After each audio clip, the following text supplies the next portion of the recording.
a man of movies.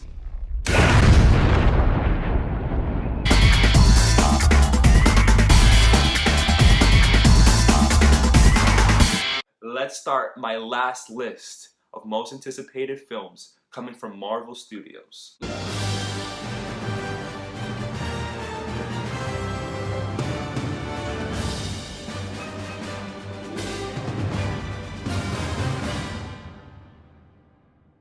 Now coming in at number 7 is Black Panther 2. Now it's been a couple of months since Chadwick Boseman has died, and it was a strong punch to the gut to many of us, including myself. I think that Boseman could have built himself up to be one of the greatest of all time, but he was taken away way too soon. But the biggest news about this is that Feige has confirmed they're not going to recast T'Challa. And where does that leave the Black Panther lore, the Black Panther universe? I don't know. Many of us don't know. And on one hand, it's very exciting because we're gonna get something like we've never seen before. Trust me. But on the other hand, it's very sombering and sad, and many people are not sure about how they feel about Black Panther 2 because T'Challa not only was a great character, but Chadwick was so embedded with the character that maybe it makes sense, maybe it doesn't, but where we go from here is new territory, and it's gonna make history in some way or another, just like the first one did. Now next up is the Falcon and the Winter Soldier, which will be releasing on Disney Plus after WandaVision. And Feige himself said it. This is a cinematic experience that we just made into a TV show. Freaking Falcon and the Winter Soldier looks like a theatrically released movie. It is a very high budget.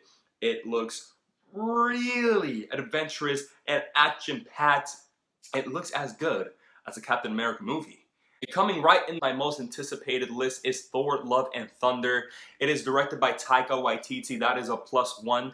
Great freaking director there. And it's bringing back all the other characters like Thor. Jane Foster's character, played by Natalie Portman, is coming back. Valkyrie's coming back. And Christian Bale is added onto the cast.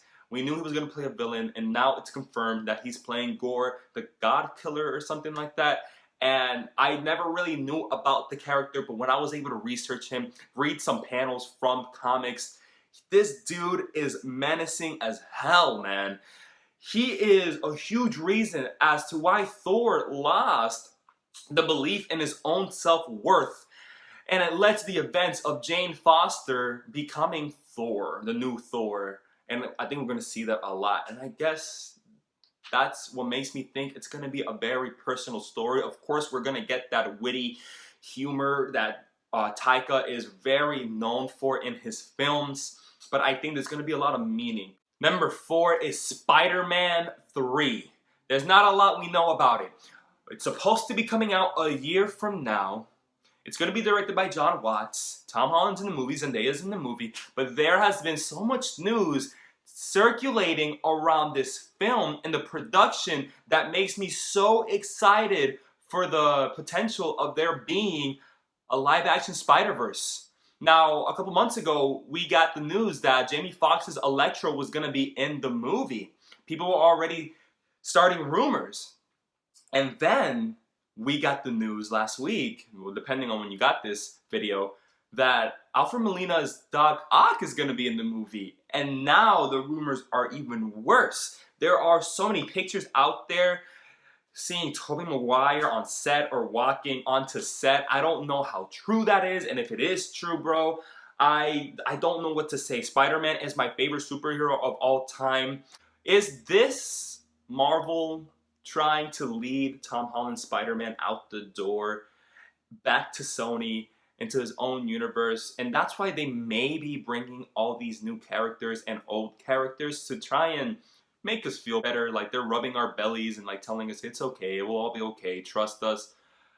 There's some of me that thinks that. We'll see next year.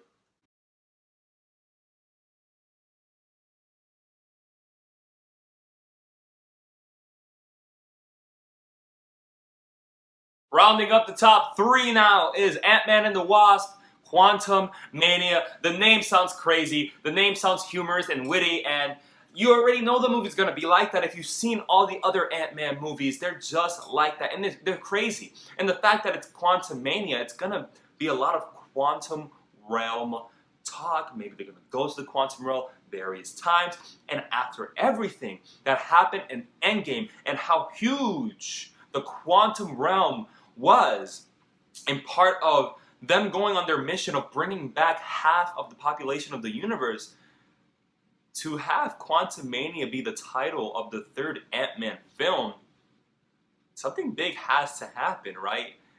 There's no way you can downplay the importance of the quantum realm.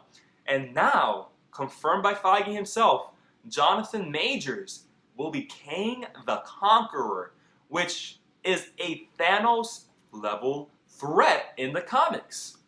But will he be a Thanos-level threat in the movie?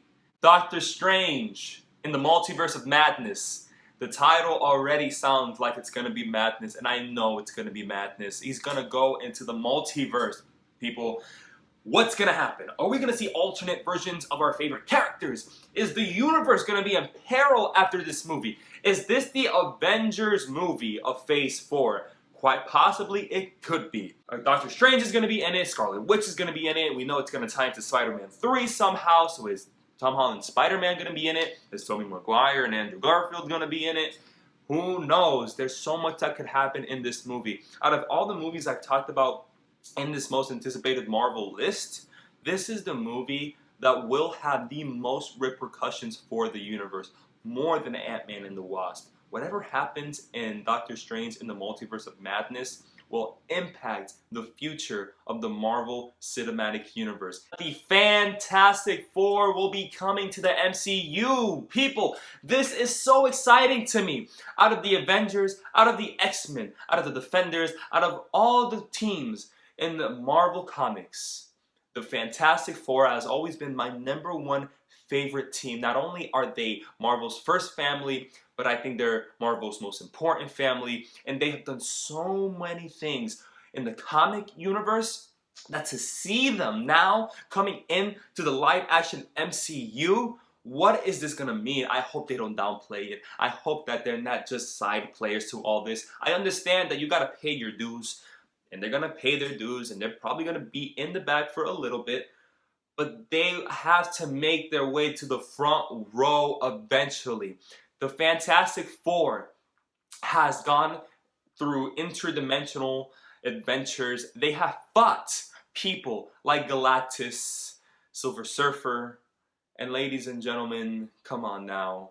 My favorite comic book villain of all time, Doctor Doom, has not gotten any sort of justice in any of the Fantastic Four movies. Victor Von Doom deserves his limelight, bro. He needs to be the big villain of the MCU. Maybe in this phase, maybe the phase after it. He needs to stay in the MCU. They need to keep him. He needs to be a villain throughout the Fantastic Four's time in the MCU. They'll fight him once, they'll fight him twice, and maybe even have him as a big villain for the Avengers later on in the timeline.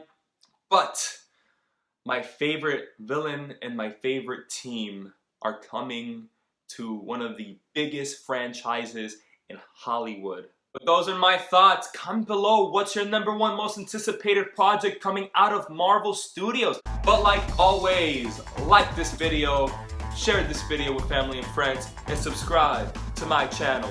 Until next time, movie fans.